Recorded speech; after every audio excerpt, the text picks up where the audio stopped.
and welcome back to the Sell Like You podcast with me, Harriet Meller. And today I am joined by a fellow salesperson, and I'm very excited to have Tony Morris on the podcast and the author of Coffees for Closers.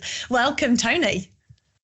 Welcome. Thank you so much for having me on. Really appreciate it. Yeah, awesome. Now, we both sound similar, but we are in totally different parts of the world. I mean, I am a lot more northern than you, Tony, but we are in different parts of the world. So I love having these podcasts with people all over the world. And it just means we can come together and share stories and successes, and I guess maybe some war stories in there as well. So, Tony, you're an author of Coffees for Closers, and I know this is the second edition, but that's not all we need to know about you. So for those listening, who is Tony Morris? Yeah, so I guess from a sales background, I've been in sales for about 24 years now. My background was in a call center. So I graduated from university, funny enough, in Manchester, where you were. I went traveling around the world for a year with my closest friend, Alex. And funny enough, as we spoke offline, we started in Perth, went all over Australia. It was amazing. And then I got back and my dad was like, right, now get a job, literally straight away. So a friend of mine was working in a call center selling utilities. So it was just an easy, quick job. But I did quite well at it for about 6 months. And I used to train people on sort of what I was doing. But as I started studying sales, I realized that I was good at persuading. I was good at asking the right questions, but I was good at listening and turning opportunities from a conversation. So that's where my sort of starting point was and where I fell in love with selling.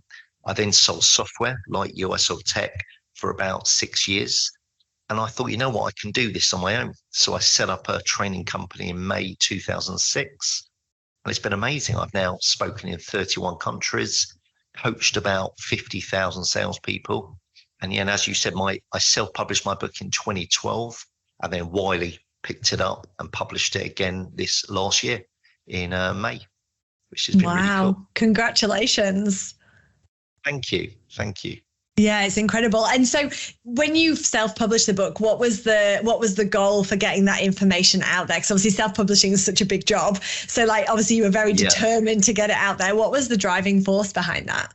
Yeah, well, it was interesting. I've always wanted to write a book. I'm not sure why, but I love reading. I started reading when I was about 4 or 5 years old and just loved it. And then obviously started reading a lot of sales books, but I felt I never came across a sales book of techniques that you can implement immediately. And I thought that was sort of my dream, is to be able to provide like a Bible, if you will, that people can use, but keep it amusing, anecdotal. And what I did is I self-published, but I came up with this idea because I had a sort of working on a shoestring budget for marketing.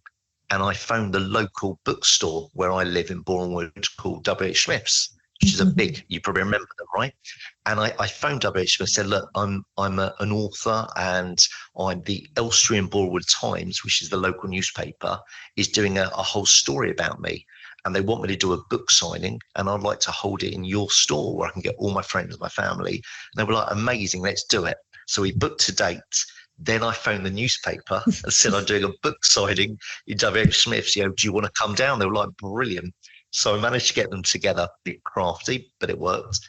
And on the back of that, I got it into all the W.H. Smith's travel stores, like in all the airports and train stations, which was quite, big and for a self-published author. And I think it went from there. It became an Amazon bestseller.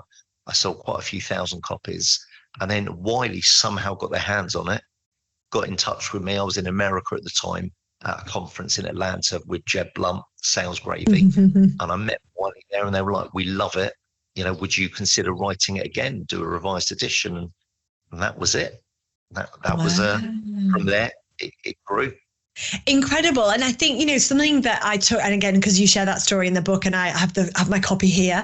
And I think with with that story, it just shows how much you can do as a salesperson, because, when we think about selling, people think you have a product and you're selling a product or a service and that's your job. But actually being able to curate that experience and that outcome by identifying there's two opportunities here. And if I tell them I've got the newspaper, and if I tell them I've got W.H. Smith, then I'm going to win. And if both of them say yes, then we've nailed it. And if we haven't, we've got an opportunity to try somebody else and say, oh, they've actually had to go somewhere else. We've now got this other local newspaper coming in, and that for me is the true representation of selling, because it's connecting Absolutely. two people, two things to generate an outcome. And W.H. Smith won, the journalist won, and you won, and that's the true representation of sales is a win-win-win. Well, for me, sales is about two things really: will and skill. And a lot of people wouldn't have the will to do that. They'd be nervous, they'll be uncomfortable.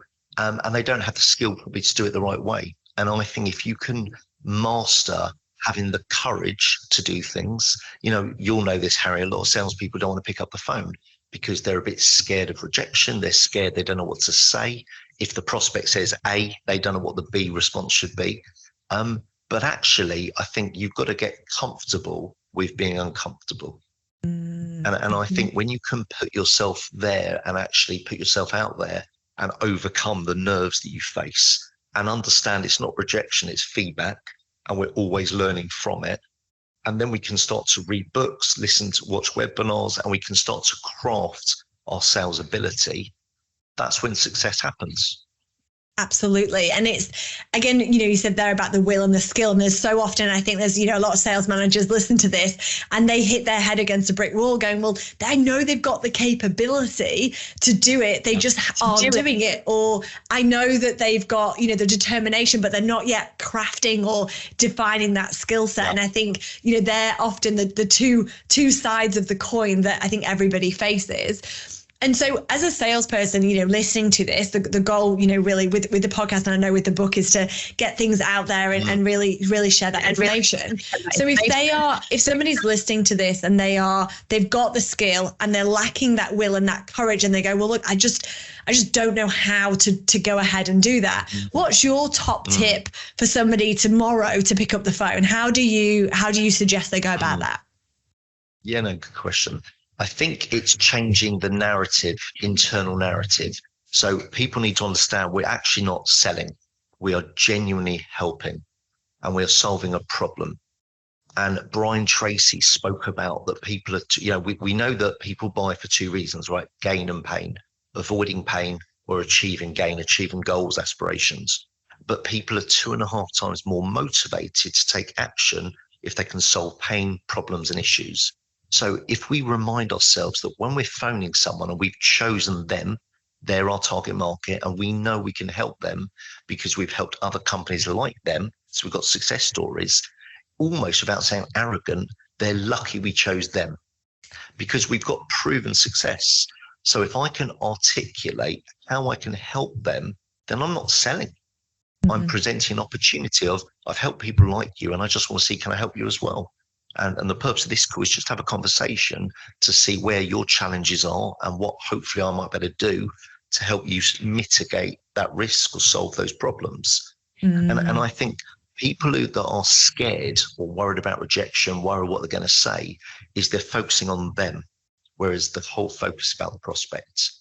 And it's the first thing I ever learned in sales 24 years ago is every prospect you meet has a little board above their head that says it's all about me, and make it all about them. And I think that's how you do it. And I guess the final point is what Nelson Mandela said. He said, you never, ever lose. You win and you learn. So for me, it's not rejection, it's feedback. And if I ask a question, I get the wrong outcome, change the question and almost come back off a call and just have some reflection of what can I say differently to get a different outcome. So we're always looking to either win an appointment, turn it into business, or learn something. Either way, we win. Yes. And I think that's a really good, frame. And I always talk about win and learn. I actually didn't know that Nelson Mandela said that. I just thought it was something I came up with. No, I'm joking. But I think, again, it is true. I think, we learn so much more from our mistakes, from our objections, from our losses versus winning, because winning's great. We tick it off and we often just move on and we keep going and we try and continue on that momentum. But, again, when you talked before about about refining that and about calling because I believe we can help you. again, I smile when you said that, because I always think of it from a perspective of like, I just feel like I'm doing you a disservice if I don't ring you to say, hey, we've just done this with a similar organization. Are these pain points similar to yours, or just out of interest?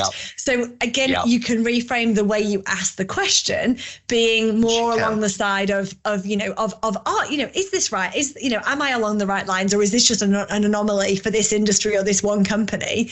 And really get out there and have that conversation. And because it is frustrating, isn't it, when we see, like you've got all of these use cases and you've got all of these opportunities, but how do we actually convert those into taking action? It's a really important point. It's an important point you said, Harriet, about, we win and we move on. So my 2 recommendations for those listening is we sometimes try and think, what's our USP? What makes us different, right? Unique selling point. But actually, a USP is serving you, not your customer, because our job's not to sell, it's to help. So I think it's a UCB, a unique customer benefit. And to really know what your UCB is, ask your customers when they choose you. Say, look, I'm so pleased you chose to work with us. I'm really excited for this project. But just for feedback, why did you choose us over anyone else? And really listen to the words they use, the statements they make, because we can use that in our future conversations to win more. But equally, when we lose, I want to learn from it. So I think so many salespeople don't ask the question of what could I have done differently? Where did I get it wrong? What was I missing? And my suggestion is the salesperson should not be the one making the call. It should be a colleague. Because if the prospect, for whatever reason, didn't like the salesperson, didn't trust them, didn't feel that they articulated their proposition well enough, they might not tell them. So I would suggest a colleague of theirs phones to get genuine, real feedback so the salesperson can learn from it. Yeah, absolutely. And that's such a great tip. And again, it's about relinquishing that control and being okay with it being some negative feedback that we can learn from. Because again, often, from that leadership perspective, they're looking at their sales team, they're like, oh no, we were too expensive. Or they went with their mate down the road because they know them, when actually there's so much more to that. It's just that's the story they want to tell us. And that's the story we want to believe often, because it's easier than actually diving down.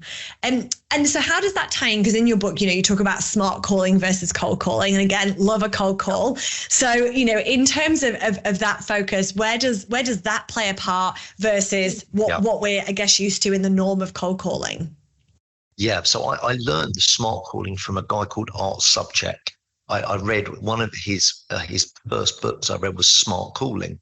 And it was about how to have less rejection and sell more often. And it was a great book. He's been on my podcast, actually, Confessions of a Serial Seller. And he said to me the other day when it was quite a recent conversation.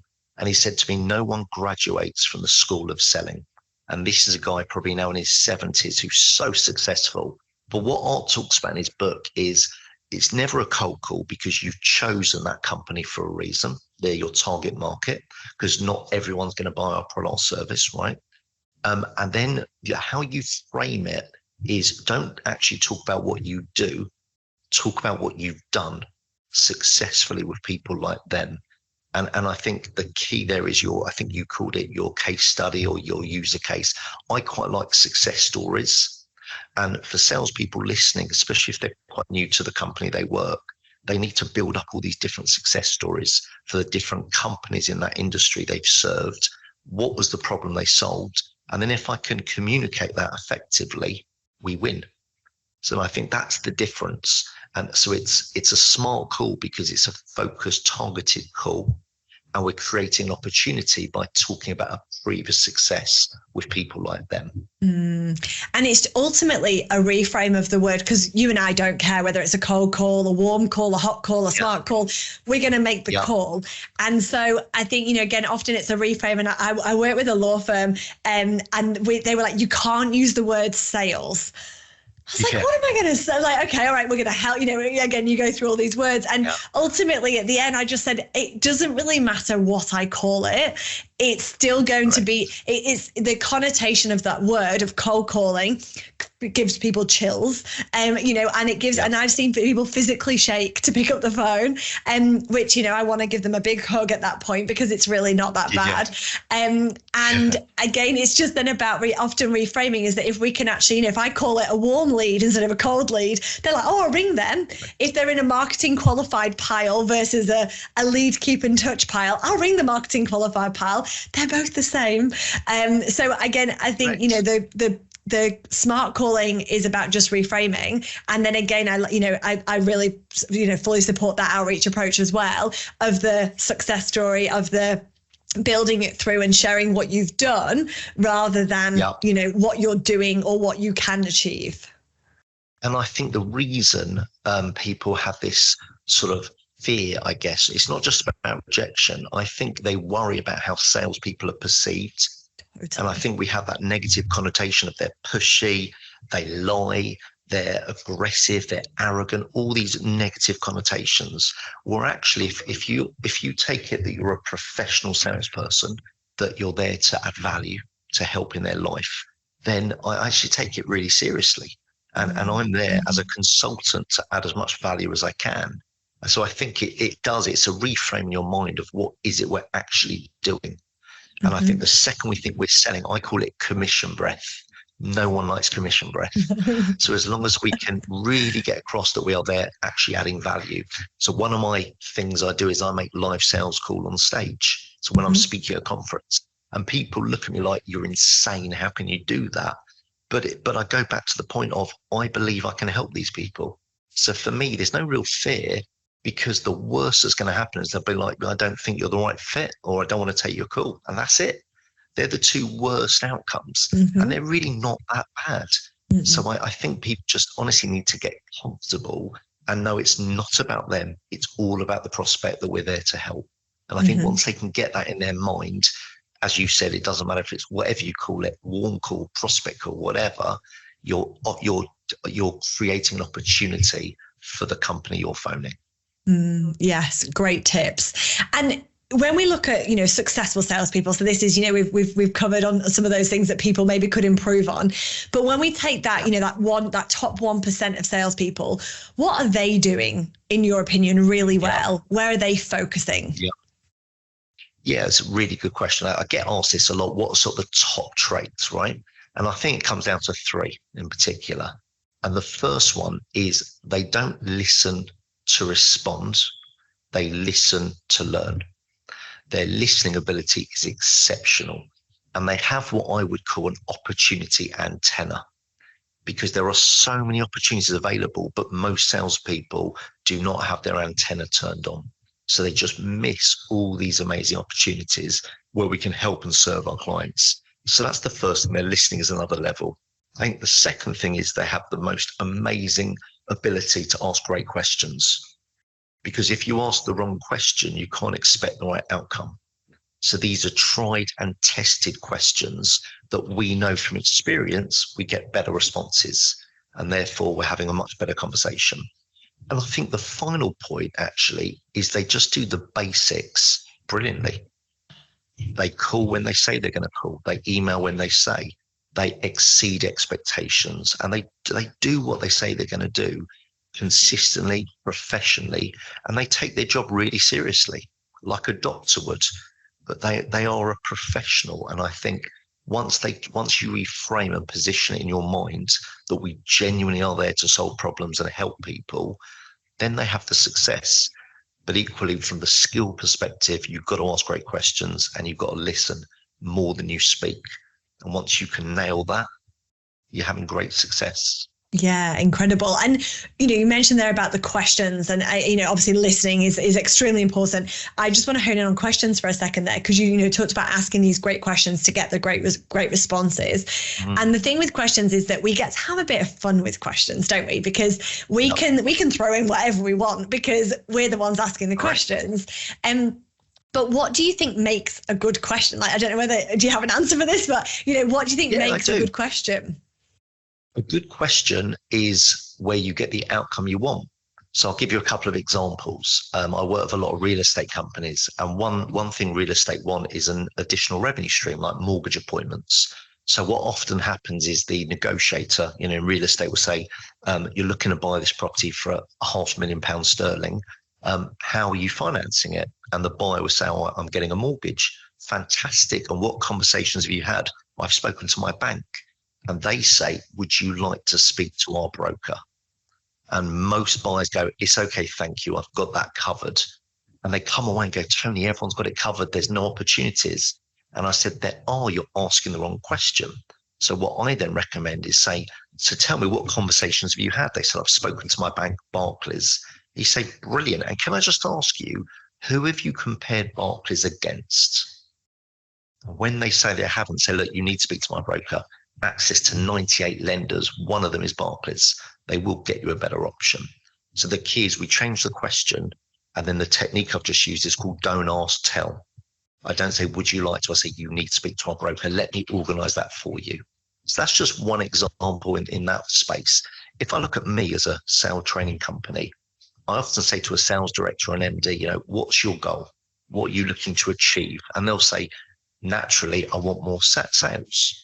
But everyone kept saying that. I thought that can't be the goal for everybody. So what do? You change the question. So I would say, Harriet, let's fast forward a year from today.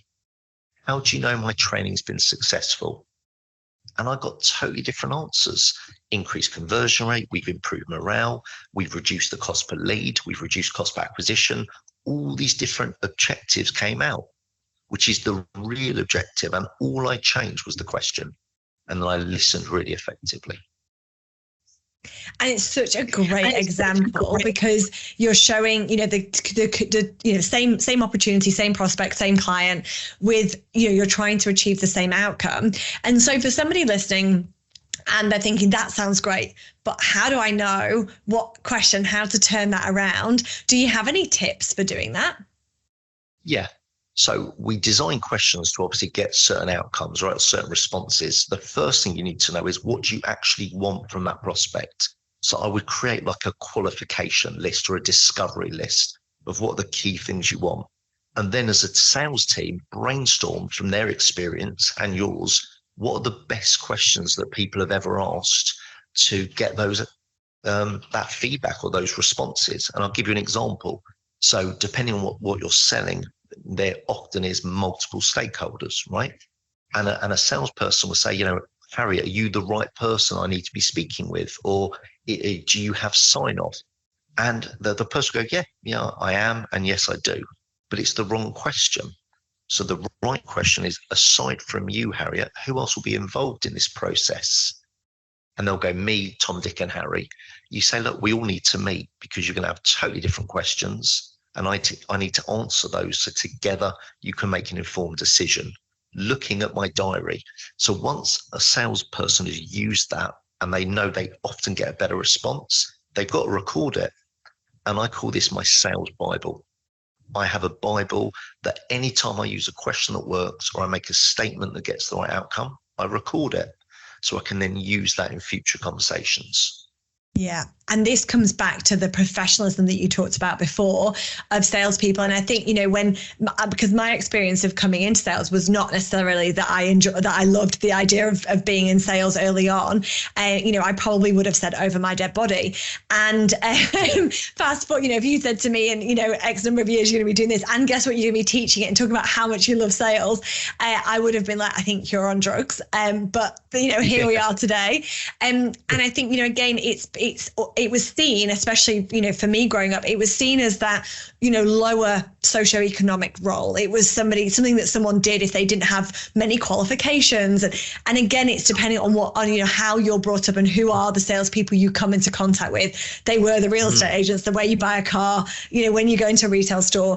And as I then grew up and, came through, and I didn't go to university and I just went into the workforce because I said, I want to do it, not talk about it. And, I went through there and as I went through, I went through the journey of unlocking what sales is, and exactly coming through what you've talked about of helping people and coming through that journey. And I think again it comes back to actually if we're in sales and we're in sales for real, we need to take this seriously, because a lot of people come into the role because they're either not sure of what to do. They've come into a new industry. They've heard people make loads of money, and I want to make loads of money. So I'm just going to go in. And then it's like, well, I'm not making loads of money. It's week one and no one answers the phone to me.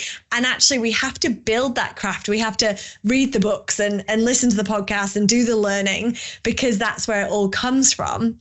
But, again, looping back to the comment there of keeping that journal. And I have a learnal, and mine's a learning journal. And I have my golden nugs, and they are, my golden nuggets. And at the end of each week, I think about, what have I learned and what have people shared with me? And again, similar to your Bible, but I'm doing that every week. I'm reading, I've got your book here. I'm reading your book, and I'm listening to podcasts, and I get in the car and something turns on, and it's that thirst for knowledge for people that are in our industry that, that want to sell, but want to be successful. It's one of the highest paying jobs in the world. Why wouldn't you want to be exceptional at it?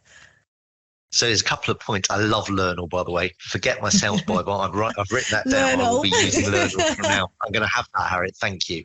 But it's interesting. When I train a sales team, let's say there's 30 salespeople, the ones that contact me either that evening or the following day to pick my brains is the top performers.